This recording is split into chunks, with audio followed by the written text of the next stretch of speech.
Harut व Marut कौन थे, बाबुल का कुआं कहाँ है और हारूत व मारूत का जादू किस तरह का था। ये वो पुरअसरार सवालात हैं जिनके जवाब तो बहुत हैं और लिखने वालों ने भी बहुत कुछ लिखा है, लेकिन उन किस्से कहानियों में हकीकत को तलाश करना गहरे समुंदर से मोतियां निकालने के बराबर है। हारूत व मारूत के मुतालिक बुनियादी तौर पर दो तरह की रिवायतें मिलती हैं, एक वो जो कुरान व हदीस और ताबीन के अक़वाल में मौजूद है और दूसरी वो जो तौरेत व इंजील और इसराइली रिवायतों में आती है, जबकि उन इसराइली रिवायतों को बेशतर उलमा और मुवर्रिखीन ने तायद की है। इस वीडियो में हम उन दोनों तरह की रिवायतों और वाक़यात को मुकम्मल पेश करेंगे। रिवायतों के मुताबिक हजरत इदरीस अलैहिस्सलाम के ज़माने में एक मर्तबा आसमान और ज़मीन के दरमियान से पर्दों को हटा दिया गया तो फरिश्तों ने ज़मीन में आबाद इंसानों को देखकर ताज्जुब किया और बोले, या रब्बुल आलमीन, हम तो गुनाह के करीब भी नहीं जाते, जबकि ये बनी आदम गुनाहों में इतने मुब्तला हैं। अगर हम उनकी जगह होते तो कभी तेरी नाफरमानी न करते। अल्लाह ने इरशाद फरमाया, इंसानों को गुस्सा और शहवत दी गई है, अगर ये चीज़ें तुम्हें दी जाए तो तुम भी इसी तरह गुनाह में मुलव्वस हो जाओगे। लेकिन फरिश्तों ने कहा, हम ऐसा हरगिज न करेंगे। लिहाजा अल्लाह के हुक्म से फरिश्तों ने अपनी जमात में से दो बेहतरीन और इताअत गुजार फरिश्तों को चुन लिया, जिनका नाम हारूत और मारूत था। अल्लाह ने उन दो फरिश्तों में इंसानी फितरत और शहवत डालकर दुनिया में भेजा। वो शहर बाबुल में दो खूबसूरत इंसान बनकर आए और काजी के काम पर मुकर्रर हो गए, जहाँ वो लोगों के दरमियान फैसले किया करते थे। एक दिन उनके पास एक औरत अपना मुकदमा लेकर आई और कहा कि उसका शौहर उसे बहुत परेशान करता है। हारूत व मारूत ने जब उस औरत को देखा तो वो उसकी खूबसूरती और हुस्न से मरऊब हो गए और उस पर आशिक हो गए। उन्होंने उस औरत से जिना की ख्वाहिश की तो औरत ने उनसे कहा, तुम्हारी ये ख्वाहिश मैं तभी पूरी करूंगी जब तुम बुत की पूजा करो, शराब पियो या मेरे खाविंद को कत्ल कर दो। हारूत व मारूत ने शराब नोशी को छोटा गुनाह समझकर पी लिया और नशे की मस्ती में दो और कबीरा गुनाह कर बैठे। उस औरत ने उनसे आसमान पर चढ़ने का अमल भी सीख लिया, जिसके जरिया वो आसमान पर जाते थे। जब औरत इस अमल के जरिया आसमान पर गई तो अल्लाह के हुक्म से उसे सितारे की शक्ल में मस्क कर दिया गया।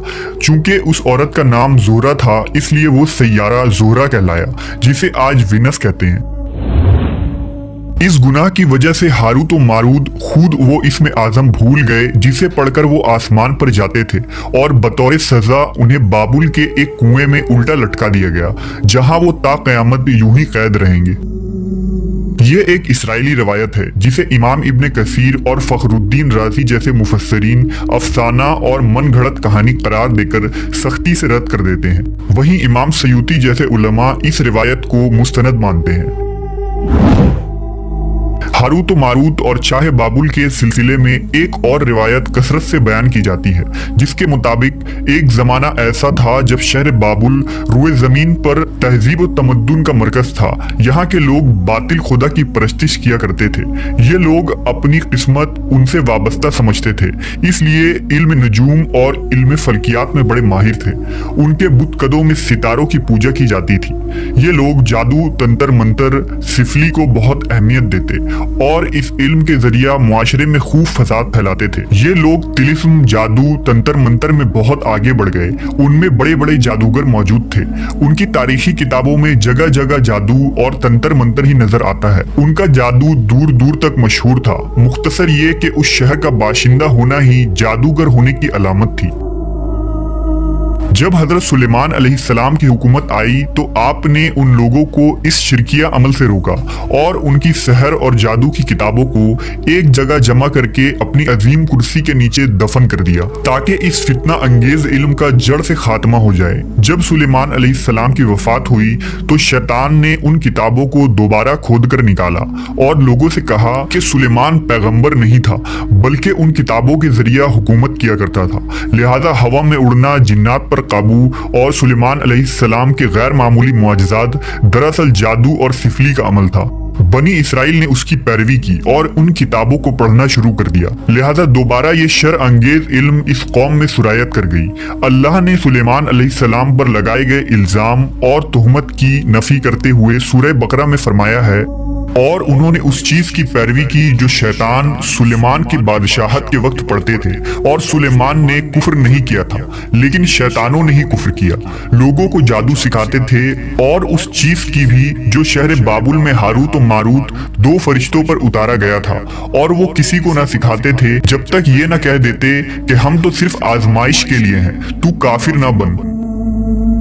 لہذا جب یہ سحر کا علم بابل میں عام ہو گیا اور لوگوں کی تکلیف اور پریشانی کا باعث بن گیا، تو اللہ نے دو فرشتوں کو انسانی صورت میں مامور کیا کہ وہ جادو کے عوامل اور اسے باطل کرنے کا طریقہ لوگوں کو سکھائیں تاکہ وہ جادوگروں کے فساد اور شر سے محفوظ رہ سکے۔ لیکن یہ تعلیمات غلط مقصد کے لیے بھی استعمال ہو سکتی تھی۔ حالانکہ وہ فرشتے لوگوں کو تنبیہ کرتے تھے اور ان کے لیے صراحتاً کہتے تھے کہ یہ تمہارے لیے ایک طرح کی آزمائش ہے، لیکن پھر بھی وہ لوگ ایسے کاموں میں پڑ گئے جو انسانوں کے لیے ضرر اور نقصان کا باعث تھا۔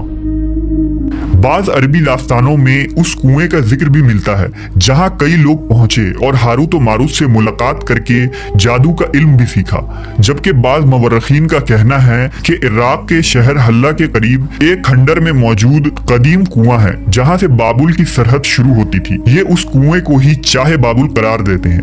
بہرحال اس واقعے سے یہ سبق ملتا ہے کہ سفلی اور جادو ایک شرکیہ عمل ہے، مگر یہ کہ اس کا استعمال فساد اور شر پسندی کے خاتمے کے لیے کیا جائے۔